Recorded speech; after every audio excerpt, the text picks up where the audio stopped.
I just returned from the scene of a horrific accident that led to a high-level anxiety all the way from Western New York to Albany to Washington.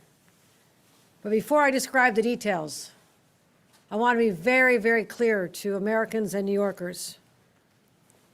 At this time, there is no indication of a terrorist attack. Let me repeat that. At this time, there is no indication of a terrorist-involved attack here at the Rainbow Bridge in Western New York. At 11:27 this morning, a car going at a very high rate of speed crashed into a median at Niagara Street, just minutes from here.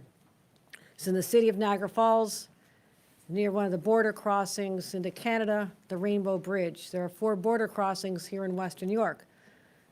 This is one of the busiest crossings, not just in Western New York, but along the entire U.S.-Canadian border.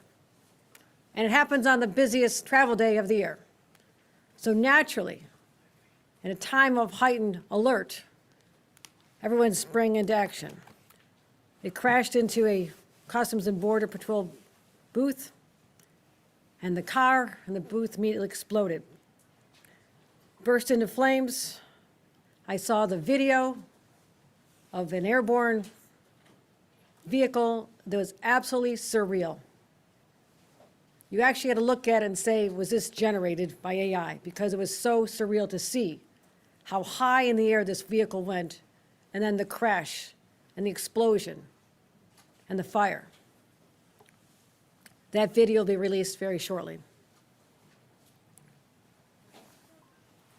As I said, we're not aware of any threats to this area, but I state the caveat that the investigation is ongoing. If you can imagine, this vehicle basically incinerated. Nothing is left but the engine. The pieces are scattered over 13, 14 booths. So it is a large scene, and it's going to take a lot of time for our federal law enforcement partners, who are with me here today and I'll identify, to be able to piece together the real story, to identify the make of the car. Obviously, there is not a license plate. I've been briefed by law enforcement for the last hour. New York State Police, Colonel Andy Crow, Colonel Allen, other law enforcement officials. I've been joined by Andy Bowker, who's the special agent in charge of the Customs and Border Patrol. I was also briefed by the SAC from the FBI. Also is on the phone with Secretary of Homeland Security Mayorkas. The FBI Director, Christopher Bray, has reached out. The White House has reached out. My staff has been in communication with all of them. I spoke with Senator Schumer, Senator Gillibrand, Congressman Higgins, local law enforcement, as well as local elected officials, because the world is watching to find out what happened here. And again, at a time when there's such high anxiety, stress levels are already high, and we've been on heightened alert since October 7th. That's why it's so important for me to stand here and tell the world, based on what we know at this moment, and again, anything can change, there is no sign of terrorist activity with respect to this crash. We've identified that this is a local individual, a Western New Yorker. 2 individuals died in the vehicle.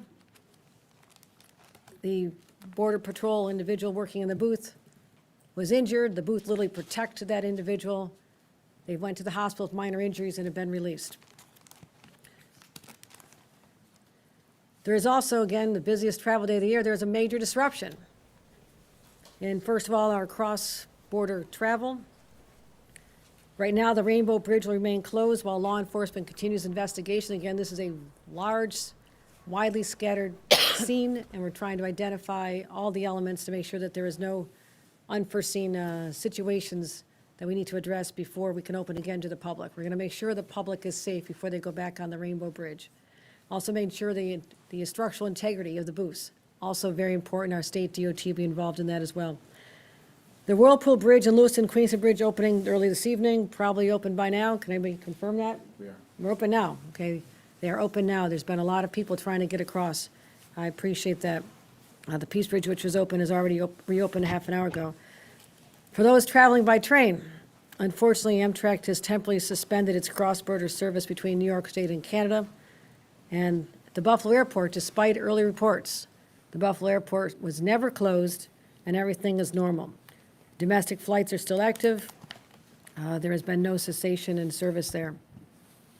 What I want to do at this time is extend my extreme gratitude to all of our partners, Customs and Border Patrol, Homeland Security, FBI, our state police, local sheriffs, Niagara County, Erie County, all stepped up to assist in trying to identify what exactly transpired here beginning at 11:27 a.m. this morning.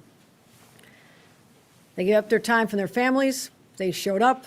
They reminded us that there are people who put on a uniform every single day, put themselves in harm's way. The people out there on that bridge, in the immediate aftermath of what happened, unknown, the source, the cause of this explosion, were out there doing their jobs. So I want to pause to give them just the gratitude of a governor and 20 million New Yorkers who sleep better at night because of their willingness to do this. They run toward danger.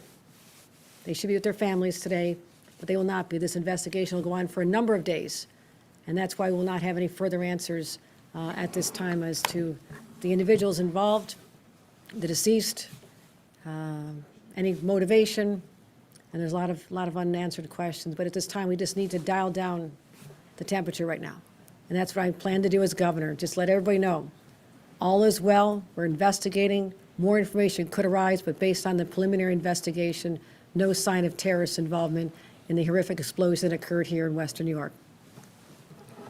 Any questions? Governor Hochul, can you explain what you're basing that determination on, that there was no terrorist activity here, and instead calling this a horrific accident? That's based on my briefings with experienced law enforcement, with the FBI, Homeland Security, and the Customs and Border Protection. They brought experts. They're still analyzing this, but there's been no indication based on any online threats, anyone taking credit for anything, all the usual areas you look to identify whether or not there's a group involved.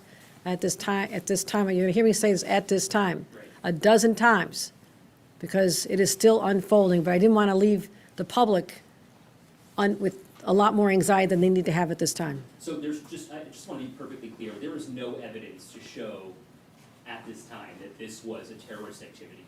There is no evidence at this time that this was a terrorist activity. And that's what I want to make very clear to the public, just to calm everybody down. It's really important because based on what's happening in other parts of the world, everybody is on edge. And this is an international border. And we've always felt the vulnerability there. But this was I won't call it an accident. It has not been determined to be an accident. You don't know whether the driver was intentional in how they drove. We do not know that. All I know is there was a horrific accident, well, I won't call it an accident, a horrific incident, a crash, an explosion, loss of life, but at this time, no known terrorist connection. Governor, we saw agents canvassing the neighborhood, specifically near the casino and on Niagara Street. Is there a reason why? Our sources are telling us this couple may have left the casino and were on their way to Toronto. I can't confirm where the car originated at this time, but there is suspicion that the vehicle may have originated in that vicinity. I'm sorry, can you just clarify of Niagara Falls or where that car may have originated? Within the city. Of Niagara Falls? Not saying that's a local resident. I'm saying that it's a Western New York resident who was most likely in that vicinity prior to the high rate of speed, extraordinarily high rate of speed that led to the crash into the median that sent the vehicle airborne.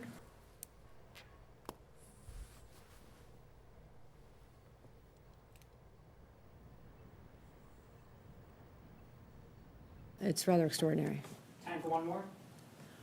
Can you just walk us through the idea, the decision to close all border crossings in Western New York? What went into that, and can you walk us through the sheer magnitude of that kind of decision?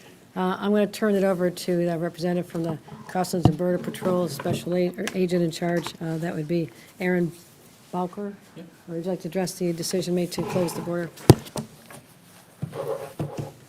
Thank you, Governor. I think anytime you have an incident like this, you want to take an abundance of precaution to protect not only the staff and personnel, but also the public. So you make a quick decision like that, and then to go back based on the totality of circumstances, working with law enforcement partners to reopen, we are reopened. Can you walk us through the man who was hurt, the agent? Was it a customs agent or was it a border protection? It was a Customs and Border Protection officer. Out of an abundance of precaution, based on some minor injuries, went to the hospital, was treated and released. And what have your conversations with that person been? I'm not going to get into any other further details at this time. A veteran of the force, or how long? Just going to leave it at that it was an employee.